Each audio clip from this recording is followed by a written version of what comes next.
Venky Malleswari kitchen స్వాగతం అండి. ఈరోజు మనం చేయబోయే రెసిపీ పెరుగావిడ వేస్తున్నానండి. దానికి కావాల్సిన ఇంగ్రీడియంట్స్ చెప్తున్నాను, చూసుకోండి. అర కేజీ 2 గ్లాసులు అండి. అర కేజీ మినపగుళ్ళు, సాయి మినపగుళ్ళు తీసుకుని ఒక 4 అవర్స్ నానబెట్టుకున్నానండి. ఇలా కడిగేసి నీట్గా పెట్టుకున్నాను. ఒక ½ లీటర్ పెరుగు తీసుకున్నానండి. ఇది ఎలా చేయాలో ఇప్పుడు అంతా కూడా ప్రాసెస్ చూపిస్తానండి. దీంట్లో కావాల్సిన సామాన్లు చెప్తున్నాను. ఈ పప్పు మిక్సీలో వేస్తానండి. మిక్సీ పడుతున్నాను. ఇవాళ మిక్సీలో చూపించబోతున్నాను. మొన్న గ్రైండర్ చూపించాను కదండి, మిక్సీ చూపించబోతున్నాను. మిక్సీలో వేయడం చూపిస్తానండి. ఇప్పుడండి ఇదిగోండి 1 టేబుల్ స్పూన్ జీలకర్ర తీసుకున్నాను. అర టేబుల్ స్పూన్ సాల్ట్ తీసుకున్నానండి. ఆవిడకి సంబంధించిన ఇంగ్రీడియంట్స్ చెప్తున్నానండి. ఆ పప్పు రుబ్బిన వెంటనే పక్కన పెట్టుకోవాలండి. ½ అవర్ రుబ్బడం కూడా ఇప్పుడు చూపిస్తానండి మిక్సీలో మీకు. దీంట్లోకి 2 ఎండుమిర్చి చిన్నగా కట్ చేసుకున్నానండి. ఒక 2 పచ్చిమిర్చి చిన్న స్మాల్ సైజులో బాగా చిన్న పీసెస్ కట్ చేసుకున్నానండి. చిన్న అల్లం ముక్క చిన్న రచనకి ఇలాగా చేసుకోవాలండి. అల్లం ముక్క కట్ చేసుకోవాలి. కొంచెం కొత్తిమీర అండి, 2 కరివేపాకు, 2 రబ్బలు కరివేపాకు, కొంచెం కొత్తిమీర గార్నిష్కి అండి. పైన 1 టేబుల్ స్పూన్ శనగపప్పు, అర టేబుల్ స్పూన్ మినపప్పు అండి, సాయి మినపప్పు తీసుకున్నాను. 1 టేబుల్ స్పూన్ జీలకర్ర, 1 టేబుల్ స్పూన్ ఆవాలు తీసుకున్నానండి. చిటికెడు పసుపు అండి, కొద్దిగా పసుపు వేయాలి. ఏ కర్రీలో ఏటిలైనా సరే కొంచెం చిటికెడు పసుపు వేసుకోవాలండి. 1 టేబుల్ స్పూన్ సాల్ట్ తీసుకున్నానండి. పెరుగులో కలపడం, పప్పు రుబ్బడం అన్నీ కూడా చూపించి ఆవిడ ఏ విధంగా అయితే తయారు చేస్తానో మీకు అన్నీ కూడా పక్కా క్వాంటిటీలతో ఈవేళ పెరుగావిడ చేయడం చూపిస్తానండి. పదండి. ఒక జార తీసుకుని మిక్సీ జార ఇలా పప్పు శుభ్రంగా కడుక్కునండి.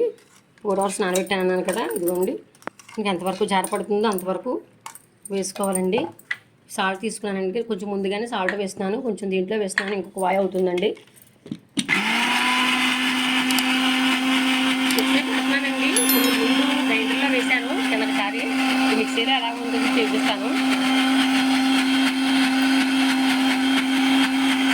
మధ్యలో ఇదిగోండి స్విచ్ కట్టుకోవాలి. కరెంట్ స్విచ్ కట్టిన తర్వాత ఇదిగోండి ఇలాగ చెప్పడంలోనే ఉంటుందండి గారెల ప్రాసెస్ అంతానే.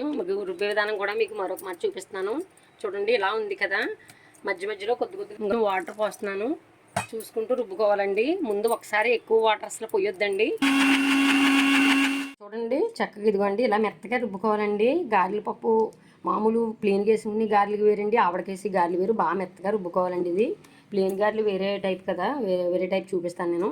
ఇదిగోండి ఇప్పుడు జీలకర్ర తీసుకున్నాం కదండి, ఇదిగోండి దీంట్లో ఇలా కలిపేసుకోవాలి. ఇదిగోండి ఇలాగ చూడండి, ఇలాగ ఈ టైప్లో కలుపుకోండి. చక్కగా కలుపుకొని ఒక ½ గంట పక్కనే వేసుకోండి. చాలా మెత్తగా వస్తాయి గారెలు. వేయడం అన్నీ కూడా దగ్గర చూసుకుంటున్నాను. వీడియో అంతా కూడా మీకు అర్థమైపోతుంది అండి. మెత్తగా ఉంటాయి గారెలు. చూడండి నేను ఏ టైప్లో కలుపుతున్నానో చక్కగా ఇలా కలుపుకోండి. చాలా బాగుంటాయి. పొట్టి మినపప్పు గారెలు అయితే ఇంకా చాలా బాగుందండి. నేను సాయి మినపగుళ్ళు అందుబాటులో ఉండి ఇవి వేసాను అనమాట.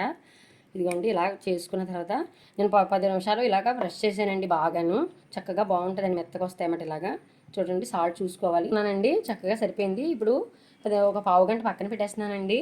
½ గంట పక్కన పెట్టిన తర్వాత ఇప్పుడు వేయడం చూపిస్తానండి. బాగుంటాయి గారెలు అప్పుడు.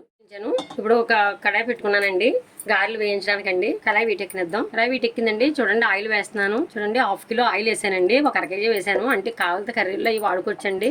గారెలకు కొంచెం ఎక్కువే ఉండాలండి ఆయిల్, అందువల్ల అర కేజీ ఆయిల్ వేసాను. ఆయిల్ వేసి వీటెక్కుతుంది కదండి, కడాయి పెట్టాం కదా. ఇప్పుడు ఈ లోగాను ఆ టైంలో ఆ టైంలో ఇదిగోండి పెరుగు ఉంది కదా, పెరుగు ఇదిగోండి ఒక వెడల్పాటి చిన్న బేసిన్ పెట్టుకున్నానండి. చిన్నది ఇలా వెడల్పుగా ఉండాలండి. చూడండి ఇలాగా బేసిన్లో నేను 1 లీటర్ పెరుగు తీసుకున్నాను కదండి. ఆవిడకి ఈ పెరుగు దీంట్లో వేసాను. సాల్ట్ తీసుకున్నాం కదండి మనం, సాల్ట్ కూడా వేస్తున్నాను పెరుగులో. గారెలకి వేరే వేసుకోవాలండి, పెరుగుకి వేరేగా సాల్ట్ చూసుకుని వేసుకోవాలి. ఇదిగోండి పసుపు తీసుకున్నాం కదండి, కొంచెం 1 టేబుల్ స్పూన్ పసుపు కూడా వేస్తున్నానండి.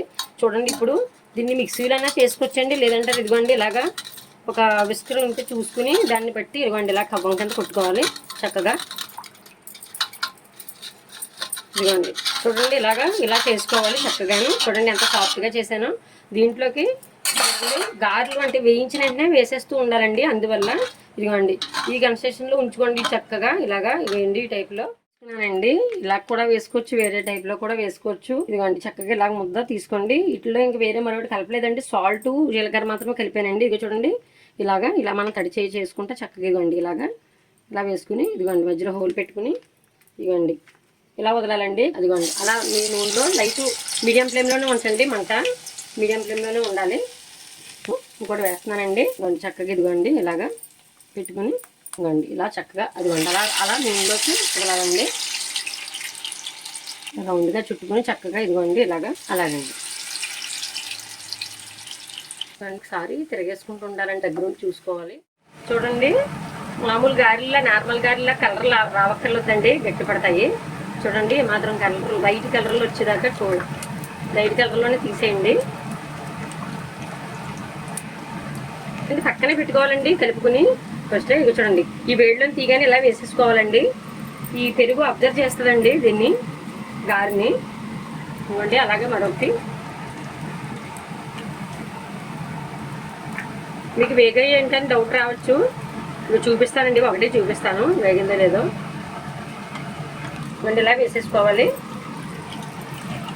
చూడండి ఇవ్వండి ఇలా చక్కగా, ఇక చూడండి ఇలా చక్కగా ఉడికిపోతాయండి, ఏం పర్లేదు. గారెల్లో తీసినాయని వేడివేడిగా ఉన్నప్పుడే ఇలాగ వేసుకోవడం చూపించాను కదా. ఇదిగోండి ఒక చిన్న గిన్నె, ఒక చిన్న కళాయి పెట్టుకున్నాను. ఇదిగోండి కొంచెం ఆయిల్ పోస్తున్నానండి, 3 టేబుల్ స్పూన్ ఆయిల్ పోసాను. ఆయిల్ రాయలేదండి, మెజర్మెంట్లు అన్నీ ఇస్తాను. దీంట్లో ఈ కోపులు వేపడానికి కొద్దిగా ఆయిల్ తీసుకున్నాను.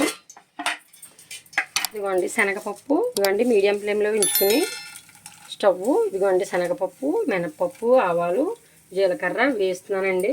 ఈలోగా గారెలు చక్కగా పెరుగుని అబ్జర్వ్ చేస్తూ ఉంటాయండి. చక్కగా అలా పక్కన పెట్టేసుకోవాలి, ఇలా పోపు చేసుకోవాలి. చూడండి ఈ పోపులో ఎండుమిర్చి, జీలకర్ర,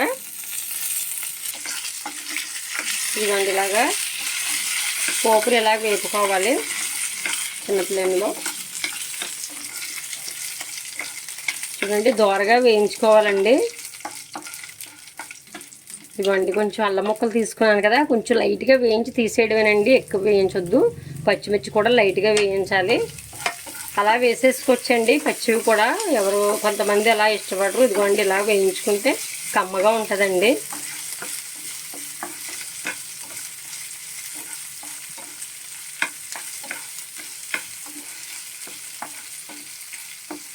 చూడండి ఇలా దోరగా వేయించానండి, స్టవ్ ఆఫ్ చేస్తున్నాను. ఇప్పుడు గారెలు ఇలా నానబెట్టాం కదండి, పోపు ఇలా వేసేసుకోవాలి.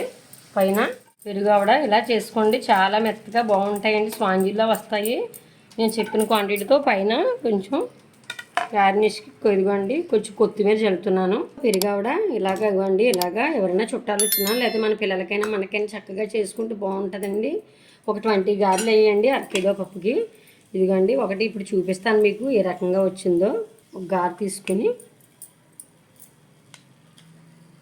ఇదిగోండి చూడండి, ఇదిగోండి ఇలాగా చక్కగా ఇదిగోండి ఇలా వేరు కావాలి, మెత్తగా ఉండాలండి. ఇదిగోండి గట్టిగా ఉండకుండా మెత్తగా ఉండగలగాలండి. ఇలా పెరుగులో వేయించిన తర్వాత పోపులన్నీ వేసేసిన తర్వాత ఒక 1/2 అవర్ ఇలా పక్కన పెట్టేసేయండి. పెరుగు అంతా కూడా బాగా అబ్జర్వ్ చేస్తుందండి, ఆవిడకి చక్కగా పట్టి బాగుంటుందండి. ఈ వీడియో నచ్చినట్లయితే లైక్ చేయండి, షేర్ చేయండి, సబ్స్క్రైబ్ చేయండి, సపోర్ట్ చేయండి ఫ్రెండ్స్. బాయ్.